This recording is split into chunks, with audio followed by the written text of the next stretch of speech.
Let me start the study by asking you a question. Meron ba kayong pangarap na gusto nyong sana mangyari ngayon? Meron kayong mga ganon? Okay, isipin niyo 'yan 'no. Meron ba kayong mga problema na gusto mo matapos na kaagad? Meron din 'no. Meron bang tao sa buhay mo na gusto mong magbago o mawala ngayon na sana? Meron din 'no. Now, marami today nagpe-pray na sana yung prayer nila ngayon mangyari o ngayon sagutin ni God. Kasi sabi nila, sayang ang panahon. Now, kung papayagan ka ni God, gusto bang yumaman bukas? Bukas ba? Why not? Why not? Tama, no? Okay? Kung papayagan ni God, gusto mo ba lahat ng problema mo mawala na kagad? Siyempre, di ba? Okay? So may tanong ako, hindi ka ba kayang payamanin ni God bukas? Kaya. Today, no, one of the biggest issue with Filipinos, daming utang. Ang solusyon ng utang, utang pa rin. Yung mga utang na yon, hindi ba kaya bayarin ni God yun? Ngayon, kaya pa rin. Kaya niya rin tanggalin yung sakit na problema mo o yung kung nagsistruggle ka sa negosyo, lahat yan kaya niya. And there are proofs in the Bible na kaya niyang lahat gawin yon. Kaya niya magbuhay ng patay, kaya niya magpagaling ng may sakit, kaya niyang pakainin ang 5,000, kaya niya gawin yon ngayon. So ito tanong ko, minsan may prayer ka, tas feeling mo ang bagal ni God. Have you ever felt that? Ang bagal na. Anong ginawa niyo? Anong ginawa? Anong ginawa niyo? Nung feeling niyo ang bagal naman ni God sumagot, ang bagal ni God gumalaw. Ulit. You acted on it. Especially kung ang prayer mo, Lord, kailan mo magbabago tong mister ko? So nung hindi nagbago, anong ginawa mo? Pinagalitan mo siya kasi ang bagal niya magbago. Okay? Now, narinig niyo na ba si God nagsabi, Uy, bilisan mo. Kasi nagmamadali ako. Sayang ang panahon. Have you heard God say that? Pero bakit sa mga tao, bukang bibigyan ng marami? Bilisan natin. Sayang ang panahon. Binibilisan nyo baguhin ang mister nyo. Binibilisan nyo pag-solve ng problema. Bakit napautang? Kasi binibilisan yung pag-ayos ng sitwasyon. Nung hindi namayos, anong ginawa nila? Umutang. Tapos mamaya pupunta sila kay God, say, Lord, bayaran mo naman ako. And yet, hindi siya binabayaran ni God. Alam mo, hindi lang to sa mga problema sa buhay ha. Meron akong kaibigan na parating sabihin sa akin, Dong, bilisan mo sa similya kasi babalik na si Jesus. Di ba? Pag bumalik ba si Jesus, ano sasabihin niya? Sabihin ba niya sa akin, Dong, bit ang bagal mo? Sana binilisan mo? Bakit ka nagsayang ng panahon? Will Jesus say that? Do you think God will say that? You know tayo, even in the Christian world, nagmamadali tayo. Uy, share mo ng gospel, baka mamatayan. Okay? Dapat gawin natin to. We now should go to mission because babalik na si Kristo. Okay, mag-i-end na ang mundo. Bilisan natin. Alam mo, since time immemorial, problema ng tao yan, parating nagmamadali. Ngayon maraming bata, kaya maraming stress na bata, gusto nila maging bilyonaryo by the age of 30. Kasi si Mark Zuckerberg daw eh. Tapos pa naririnig mo to, di ba? Invest early, retire early. Gusto nila bago sila mag-40, naka-retire na sila. Nagmamadali sila. May tanong ako sa inyo. Normally sa kakamadali ng tao, ano nangyayari? Di ba? Mas-stress, magkakamali, malulugi, di ba? Tapos walang pahinga. Ako feeling ko yun ang isang rason bakit marami ang depress eh. Sa kamamadali nila, hindi nangyari yung gusto nila, napagod sila. Di ba narinig yun? Pagod na ako. Bata, pagod na ako. Ang tanong, ba't ka napagod? Sino ba nagsabi sa yung bilisan mo? Kasi sinabi nila sayang ang panahon. Tapos recently, May nabasa ako sa isang comment sa akin kasi nga sayang panahon. Sabi niya, I want to be the best rat in the rat race. Sabi ko, only rats run the rat race. Ako, I am not a rat. So I do not want to join the rat race. Ano ba? So ang tao, normally, madali ng madali. Kakamadali. Tapos, di ba, I shared with you yung sabi ni Manuel L. Quezon, sabi niya sa driver niya, boy, huwag mong bilisan. Kasi nagmamadali tayo. Does that make sense to today's world? Pero you think about it really makes sense. Huwag mong bilisan kasi nagmamadali ka. Ano nangyari nung binilisan nyo? I'm sure nagkaroon kayo ng mga maling desisyon, di ba? Kailan nangyari yon? Almost always, nung nagmamadali kayo. Pag nagmamadali ka, you always make the wrong decision. And yet people, parating nagmamadali. In the Christian church, nagmamadali. Kasi daw mag-i-end na ang mundo. Now let me ask you a question. Supposing tomorrow the world ends, ano mangyayari? Bigla na. Ito yun. Di ba maganda yon? I am not saying wag mong ayusin buhay mo. Ang tanong ko lang, bakit ba tayo nagmamadali? Alam mo ba na if you study the Bible, you will never see God rush? What do I mean? Alam niyo story ni Abraham, di ba? Ilang taon si Abraham nung tinawag siya ni God? 75. What was the promise? Wala. Son. Okay, I will give you a son and you will be a father of a great nation. When did God give Abraham a son? When he was 100 years old. After 25 years. Now, ang tanong ko, hindi ba kaya ni God bigyan siya ng anak when he was 76? Kaya. Pero why did God wait 25 years to give him a son that he promised? Now you think about it. And then, however, as God raised Abraham, alam ba nyo na in one of the incident between God and Abraham, He told him about something that will happen to his descendants. Can you turn your Bibles to Genesis chapter 15? Basahin natin 13 and 14. Okay, let me just read my version na. Genesis 15, 13 and 14. God said to Abram, know for certain that your descendants will be strangers in the land that is not theirs, where they will be enslaved and oppressed for 400 years. But I will also judge the nation whom they serve. Afterwards, they will come out with many possessions. Their stay in Egypt was something God told Abraham. So nangyari na. Na-oppressed, na-enslaved. Sabi niya, ibabalik ko pa rin sila sa lupa na ito. Alam natin, Moses was born for that purpose. Now, remember they were there for 400 years and during the time when Moses was born, they were being oppressed. Okay? They were being oppressed because the new Pharaoh did not know Joseph.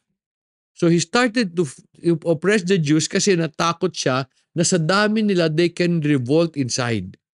Meron akong tanong. Why did it take God 80 years to call Moses? Ba't hindi nung 40? Bakit ganun si God? Hindi parati nagmamadali. Tapos, mamimili lang ng leader, gurang pa. Diba? 80 yung pinili niya, hindi yung 40. Now you think about it.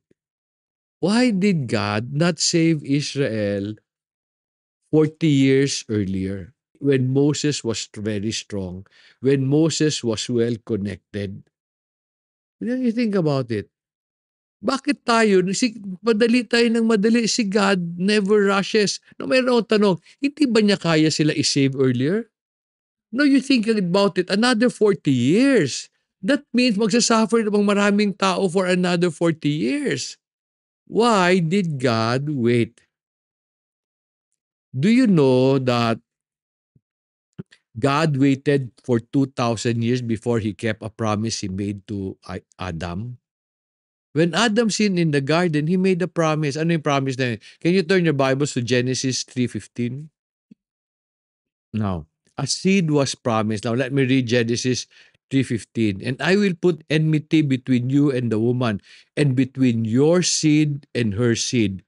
And he shall bruise you on the head, and you shall bruise him on the heel. Who was he? The seed was a he, na who will defeat Satan. This happened, this promise was fulfilled when Jesus was born. In Matthew chapter 1:21, you don't have to go there. The angel was telling si Joseph, take Mary as your wife because the child inside her will save his people from their sin. When Jesus died and resurrected, Bible tells us that he defeated sin and death. And he also freed us from the control of Satan. The Satan lost all his power. Nung sa ako, naniniwala talaga ako when Jesus was on the cross, sabi niya, it is finished. It is finished. Ano ibig sabihin? Satan was defeated. Today, many people believe in spiritual warfare. Ako naman, maybe there's a warfare, but the war is not between God and Satan. Kasi ano naman kayang gawin ni Satan against the Lord? The war is in your mind. Kung sino obey mo, the war is not about God and Satan. He can never win. Pero, ang struggle, nasa iyo kung sino susundin mo. There's no war. Para sa akin at least sa akin, there's no war. Satan has been defeated. Pero if you want to choose to obey Satan, will Satan have control over you? Of course, inobey mo siya eh. Pero it is your choice to obey. But kung maglalaban lang rin si God at saka si Satan, walang laban si Satan. Para sa akin, there's no warfare. The warfare is in your mind or is your choice. So tanong ko, why did God take 2,000 years to redeem His people? Think about it. But ang bagal ni God. Bakit hindi siya nagmamadali? Is His power so limited na kailangan pa niya mag-ipon bago siya makagalaw? Alam mo ako, as I study the Bible, I am finding the God takes His time not because hindi niya kaya, but kasi hindi tayo ready. Hindi natin kaya. Parang for example si Abraham, why did it take God 25 years before He gave him a son? Imagine, what would have happened if Isaac was born when he was 76? What would have happened? Think about what happened sa kanila. Si Sarah did not have faith in the Lord. Binigay si Hagar. Nung nagkaanak, inaway niya si Hagar tsaka si Ismael. Kagagawan naman niya yon. Si Abraham naman would lie about Sarah. He was so immature in his faith. What kind of parents would they be? They would be very terrible. They would be terrible. They would be a bad example. And yet 25 years after, Abraham was a wonderful example. When God said, offer your son, he did. He prepared everything. Si Isaac naman, when he was being offered, he lied down. Can you imagine, grabe ka obedient? He lied down. Nakuha niya yung faith ng tatay niya. God waited 25 years for Abraham to be ready. Gusto ko maintindihan nyo, yung mga hinihingi nyo, pwede naman ngayon yun eh. Kaso lang ang tanong ko, ready ba kayo? Like for example, many wives would say, ang tagal naman magbago nitong mister ko, ang tigas ng ulo. So, you took matters on your own hand. Pinagalitan mo mister mo. Okay? Supposing nagbago mister mo. Will it be a good change? O na lahat na lang kami, takot sa misis namin. Supposing nagbago, pero ganyan pa rin ugali ninyo. Will the situation be good? No, pero baliktad din yun ha. Gusto ng mister niyo magbago kayo. Pero he was not ready for the change. Siya mismo hindi pa rin naman, di ba? Okay? Oftentimes, we want things to happen today. Like for example, karamihan ng mga bata, halos lahat na lang, reklamo nila, boss nila. Wala pa ako narinig ng mga millennial na natuwa sa boss nila. Siguro si Venice lang, no? Naturuan ng nanay niya. Sana, no? Pero lahat may reklamo ng boss. So, natanong ko, supposing nagbago yung boss, will that be good for you? Ganyan pa rin ugali mo? Walang magbabago, walang nagbago. So, ako, I always say in my seminar, God does not give you the boss you need or you want. God gives you the boss you need. Bakit ka napagalitan? Marami kang mali eh. Kaya binigyan ka ng boss na ganyan para makorek mo mali mo. Hindi problema yung boss. Oftentimes, we want things to change in our circumstances today. God can do that. Kaso lang, ikaw, are you ready? God waited 40 years before He called Moses. Now, what would have happened if God chose Moses when he was 40? Ano mangyayari? Moses was arrogant? Okay? Oh, he was very arrogant. He would not inquire with people. He felt people should accept him because of who he is. Well, he was well educated and he was well connected. He will not listen to the Lord. Kasi magaling siya eh. So God allowed him to live in the desert for 40 years to develop an important trait that all of us needs. Can you turn your Bibles to Numbers chapter 12 verse 3? Ano tong trait na hinihintay ni God? Numbers chapter 12 verse 3. When Moses was 40, he was very arrogant. Okay, he took matters into his own hands. Parang kayo, nung nabagalan kay God, you took matters in your own hands. In Numbers chapter 12 verse 3 said, Now the man Moses was very humble, more than any man who was on the face of the earth. What humbled him? Did God put a humble spirit sa kanya? What humbled him? Yung circumstances sa The desert. The desert humbled him. Supposing God did not put him in the desert, will he become humble? I don't know. But most probably, hindi. It was the desert. So oftentimes, God put us in position to train us, to prepare us. So kung meron kayo hinihintay na hindi pa binibigay ni God, baka hindi pa kayo ready. Gusto ba ninyo yung sabi niyong pangarap niyo na gusto niyo matupad ng maaga? Gusto ba ninyo yung problema niyo mawala ng mabilis? Kami dami namin problema sa babuyan. Dami talaga, sunod-sunod. Hindi na huminto. Sabi ko sa tao ko, hindi kayo ready eh. Imagine kung maganda na ito lahat, ganyan pa rin ugali ninyo. Ganyan ang decision making ninyo. Patay tayo in a bigger way. Okay? So ang tanong, supposing pinayaman ka ni God bukas, hindi mo ba ito ikakasira? Marami ikasisira niya. Para ako, sabi ko kay God, Lord, 62 na ako, Lord. Hanggang ba ngayon may problema pa yung farm? Kasi yung problema namin, nagre-restart. The farm is basically restarting. Si Lolo will always say, Sir, ngayon pa tayo nagsimula mag-farm, sir. With all our experience, we're restarting. We're really restarting. Sabi ko, Lord, 62 na ako, Lord. Di ba dapat nagpapahinga na ako? Pero you think about it, gusto ka ba talaga ni God magpahinga? Suppose yung pinapahinga ako ni God, what will happen to me? Wala kang problema, wala kang gagawin, mayaman ka. Oy, problema gyapon oy. Kala nyo masarap ang buhay ng mayaman. Now they have to work hard to protect yung yaman nila. Okay? Many people na mayaman, they're always afraid na nakawin ng tao nila yung yaman nila. I'm not saying don't desire riches. I'm not saying that. I'm just saying that all position will have their own corresponding problem. Diba? So yun ang tanong ko. Supposing payamanin ka ni God bukas, hindi mo ba siya ikasisira? Siguro sabi people say, di bahala na masira ako. Okay? Basta mayaman ako. Babalik ka pa rin naman sa hirap eh.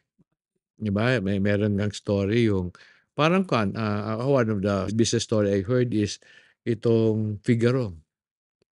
Sinimulan niya ng magnanay at saka anak na babae.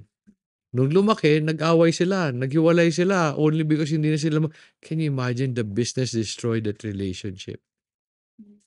Lungkot, di ba? Hindi masama mag-desire ng yaman. Ang tanong ko lang, sigurado ka bang 'pag binigay sa'yo, hindi mo ikakasira? However, 'pag ready ka, I'm sure papayamanin ka ni God. Pinayaman niya si Abraham, pinayaman niya naman si David, pinayaman si Solomon, lahat naman 'yan. Si Joseph, pinayaman niya. Pero gaano katagal naman nagtiis si Joseph as a slave and as a prisoner? Kanina sabi ko sa inyo, God will never tell us, bilisan mo, sayang ang panahon. So ang tanong ko is, pagkaharap ko na ba si Jesus, what will He ask of me? Will He ask me why I wasted time? Can you turn your Bibles to Matthew chapter 24? We'll read verses 45 and 46. Okay, my version na. Matthew 24:45 and 46. Who then is the faithful and sensible slave whom his master put in charge of his household to give them food at the proper time? 46 says, Blessed is that slave whom his master finds so doing when he comes. What will Jesus ask you pag nagkita kayo? Ang tanong lang niya, have you been faithful? Have you been faithful sa binigay ko sa'yo? And then some of you will say, Lord, I've been faithful naman. Nasaan yung blessing? Read verse 47. Verse 47 of Matthew 24 reads, Truly I say to you that He will put him in charge of all His possession. Yung yaman na hinihingi nyo, yung magandang buhay na dinidesire nyo, kaya naman niya bigay yun eh. Ngayon, if He finds you faithful. So ang concern sa buhay is hindi kung sino mas mabilis. Ang concern sa buhay is sino mas faithful. Ako, yun ang concern ko today. Pwede kong bilisan kung ano nangyayari, I can make more risks. Pero ang gusto ko lang, sana, in fact, this is my prayer every morning, sana Lord, matuwa ka lang sa akin. That is enough. Today, sana matuwa ka lang sa akin. Yung dinidesire ko na yaman, magandang buhay, darating naman yon kung ready na ako. We should all be ready. Bigyan kami ng yaman ngayon. Ganito sitwasyon ng pamilya namin. Ano mangyayari? So I need you to understand, hindi importante na mabilis ka. Importante na faithful ka in whatever God gives to you. He's not looking for someone very skilled. Instead, He's looking for someone who is faithful. Pero you cannot be faithful if you are not humble. A person who's humble will say, linagay ako dito ni God, ayusin ko. Kasi dito ako linagay ni God. But I can also say, no, Lord, I want His life. Pero hindi naman yun yung life na binigay ni God sa akin. Ito yung life na binigay sa akin. Now, let me ask you a question. Can He give me that kind of life? Pwede. Di ba? If there's a better life, pwede. Pero tanong ko, do I really want it? Para na lang, I look at all my friends sa Manila, ang ganda ng buhay nila, ganda ng kotse nila, ganda ng kondo nila, marami silang pera, pero hindi sila nakakapag-golf araw-araw. Tapos ang bayad nila sa golf, 8,000 isang laro. Ang bayad ko sa golf today a month is 2,500. Play as much as you want. Di ba? Lugi ba ako sa kanila? No. Sila, pag pumunta ng grocery, may pera sila. Pero ang grocery nila siguro 20 mil, 30 mil. Ako punta ako ng grocery, ang ginagastos ko, sabon. Kasi andito na lahat ng pagkain namin. Pag pupunta ako ng super, ang mabibiling ko dito? And my life naman very simple. Okay? Is it a life worse than theirs? Maybe. The standard nila. Pero I like my life. Do I really want their life? Kaya ako lang, I will be faithful with what God has given me. If He decides to make me rich, that is His decision. My decision is that I be faithful. Remember the story of the parable of the talent? Na binigyan sila ng kanya-kanyang pag-ari-arian and responsibility. Yung nag-focus to grow kung anong meron siya. Babasahin natin. Matthew chapter 25:21. Okay, let me read my version na. Matthew 25:21. His master said to him, "Well done, good and faithful slave. You were faithful with a few things. I will now put you in charge of many things. Enter into the joy of your master." I prepared this message because I want you to understand si God never nagra-rush. You will never hear Him say, bilisan mo, sayang ang panahon. Because I discovered that God's will, done properly by God's chosen, will yield many good things. Bibilis, masyado mabibilis. Pag sa tamang panahon. Ang hinihintay niya parati, sino ba ang faithful? Kasi yun ang bibigyan niya ng tamang blessing. Now, will God bless me finally in the future? I think so. Pero ang concern ko lang is that I be faithful with whatever God has given under my care. I'm trying to do that for my people, trying to do that in the business. In fact, like for example, today dami namin problema sa baboy. Meron naman kayong bagong problema. Kaya kami may longganisa only because we're trying to make do with what we have. Ano ibig sabihin? Grabe ngayon ng ASF. Kasi nagbebentahan lahat ng backyard, bagsak lahat ng presyo, and yet the field is very, very high. Mega just brought down their price. Every time they bring down their price, we also have to bring down our price. Sila, kanila yun tapos kanila rin ang feeds. Okay yun. Now, kami 160 kami. Talagang wala kang kita dyan kasi laki ng feeds. So, what do I do? So, I now make longganisa dun sa mga baboy namin. Imbes ibenta ko, gawan ko ng longganisa. Know what am I saying? The problem can also become a blessing. That God allows you to go through this so that you can find better ways. Kung ako lang, that I be faithful, sana matuwa si God sa akin. Okay? So, hindi nyo kailangan bilisan. Kailangan nyo lang maging faithful. Pag nakita niyang faithful kayo, bibilisan niya yung blessing. Let's pray. Heavenly Father, maraming salamat for just giving us the opportunity, Lord, to again study your word and understand, Lord, that you are a God who never rushes. Na hindi problema sa iyo, even madelay. Kasi Lord, kung sa tamang panahon, bibilis naman yan. Pag tama ang puso at ugali ng tao mo. And so I pray, dear God, that all of us will be like that you will find all of us faithful, that we will not complain about where we are, but instead find ways to just make the most of what we have already. I pray, dear God, that you find us faithful. Sana, Lord, you continue to help all of us to become intimate with you so that we may understand your heart and mind. Sana, Father, we will be obedient to all your ways so that, Father, you can use us in the proper time, in the proper way. We are thankful for our Bible study tonight. In Jesus' name we pray.